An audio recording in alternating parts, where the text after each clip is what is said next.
రాజన్న సిరిసిల్ల జిల్లా రుద్రంగి మండల కేంద్రంలో నిన్నటి రోజున కాంగ్రెస్ నాయకులు బీజేపీ పార్టీపై ప్రధాని మోదీపై చేసిన వ్యాఖ్యల్ని తీవ్రంగా ఖండించిన బీజేపీ నాయకులు ఈ సందర్భంగా బీజేపీ మండల అధ్యక్షుడు కర్ణావతుల వేణు మాట్లాడారు.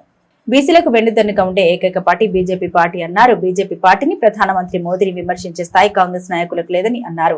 ఎన్నికల్లో ఓడిపోతామనే భయంతో బీసీ రిజర్వేషన్లు అడ్డు పెట్టుకుని కాంగ్రెస్ ప్రభుత్వం ఎన్నికలు నిర్వహించడం లేదని అన్నారు. మీ ముఖ్యమంత్రి రేవంత్ రెడ్డి ప్రభుత్వంలో ఎంతమంది బీసీలకు మంత్రివర్గంలో చోటు కల్పించారో చెప్పాలని అన్నారు.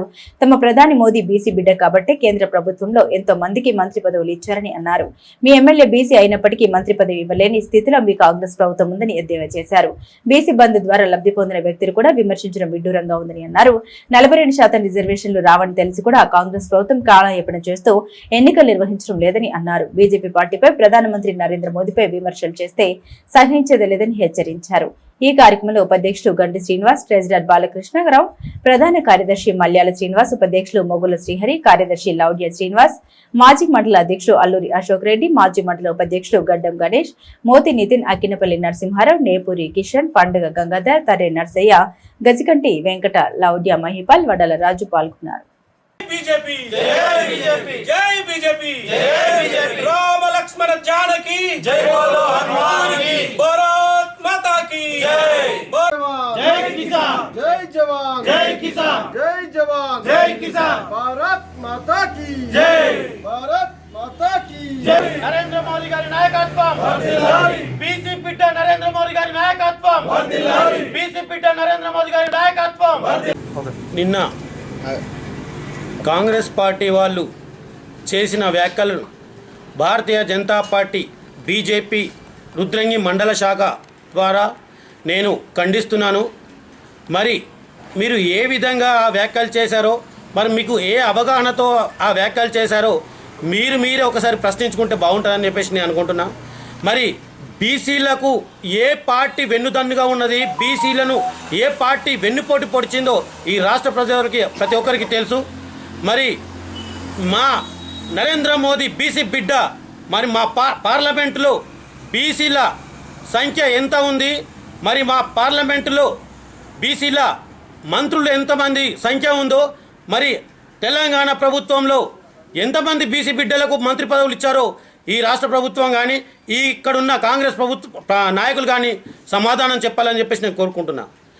ఏది పడితే అది మాట్లాడితే ప్రజలు నమ్ముతారు అనేది కాలం గడిచిపోయింది.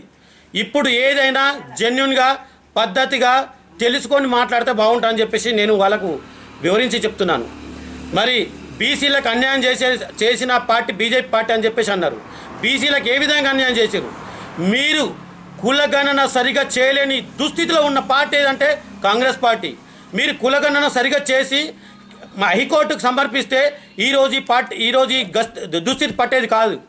ఈరోజు ఎన్నికలు ఆగిపోయినాయి అంటే కారణం బీసీలకు సరిగా న్యాయం చేయలేదని చెప్పేసి 50% ఇవ్వడం కుదరని చెప్పేసి తెలిసి కూడా మీరు ఎలక్షన్కి వెళ్ళడం మీ అవగాహన రాహిత్యానికి నిదర్శనమని అడుగుతున్నాను. మరి బీసీలకు ఏ విధంగా అన్యాయం జరిగింది? పార్లమెంటులో ఎంతమందికి సీట్లు ఇచ్చి నరేంద్ర మోదీ గారి ప్రభుత్వం ఏర్పడింది?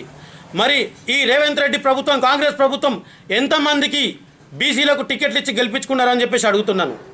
మరి ఈ స్థానిక ఎమ్మెల్యే బీసీ బిడ్డ ఉన్నా కానీ తనకి మంత్రి పదవి కూడా ఇవ్వలేని దుస్థితిలో ఉన్నది ఈ కాంగ్రెస్ ప్రభుత్వం కాదని నేను అడుగుతున్నాను.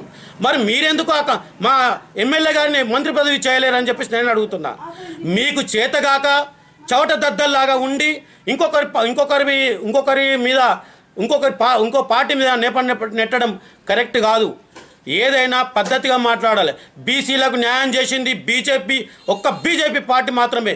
కేంద్రంలో కానీ రాష్ట్రంలో కానీ బీజేపీ ఈరోజు పార్లమెంట్లో తెలంగాణ ద్వారా రిప్రజెంట్ చేస్తున్న బీసీ బిడ్డలు అరవింద్ అన్న కాదా, బండి సంజయ్ గారు కాదా, ఇంకా మిగతా వాళ్ళు కాదా? ఎంతమంది ఉన్నారు? మరి మీ పార్లమెంట్లో కానీ అసెంబ్లీలో కానీ ఎంత సంఖ్య బలం ఉందని చెప్పేసి నేను అడుగుతున్నాను. మరి ఏది పడితే అది మాట్లాడితే ప్రజలు విశ్వసిస్తారు. మేము ఏది చేసినా నడుస్తుందని చెప్పేసి అనుకోవడం అది గతం గడిచిపోయింది. ఏదైనా మాట్లాడితే ప్రజలకు చేరే విధంగా పద్ధతిగా మాట్లాడి ఓ పద్ధతి రూపంలో మాట్లాడితే బాగుంటుందని చెప్పేసి ఈ కాంగ్రెస్ నాయకులకు నేను సూచిస్తున్నాను. మరి మీరు చేసిన అవినీతి పనులు కానీ, మీరు మొన్న వేసిన రోడ్లు కానీ, మరి అక్కడ కడుతున్న ఏది రామకృష్ణపల్లి బ్రిడ్జ్ కానీ మీరు ఎంత అవినీతితో కడుతున్నారో చెప్పేసి ప్రజలే విమర్శిస్తున్నారు. దాని మీద దృష్టి పెట్టండి, అభివృద్ధి మీద దృష్టి పెట్టండి, నిజమైన నీతివంతమైన పాలన మీద దృష్టి పెట్టండి. గదిపు అది తీసేసి బీసీలకు అన్యాయం చేసింది బీజేపీ పార్టీ, బీఆర్ఎస్. సరే, బీసీలకు ఏ విధంగా అన్యాయం చేసిందో మీకు తెలియదు. మరి మొన్న పార్టీలు మారి కూడా బీసీ బంద్ తీసుకొని పార్టీలు మారిన నాయకులు కూడా ఇలా మాట్లాడితే మాకు హాస్యాస్పదంగా ఉంది. ఏ విధంగా మాట్లాడుతున్నారో మాకు కూడా ఏదో అర్థం కాని పరిస్థితిలో ఉంది.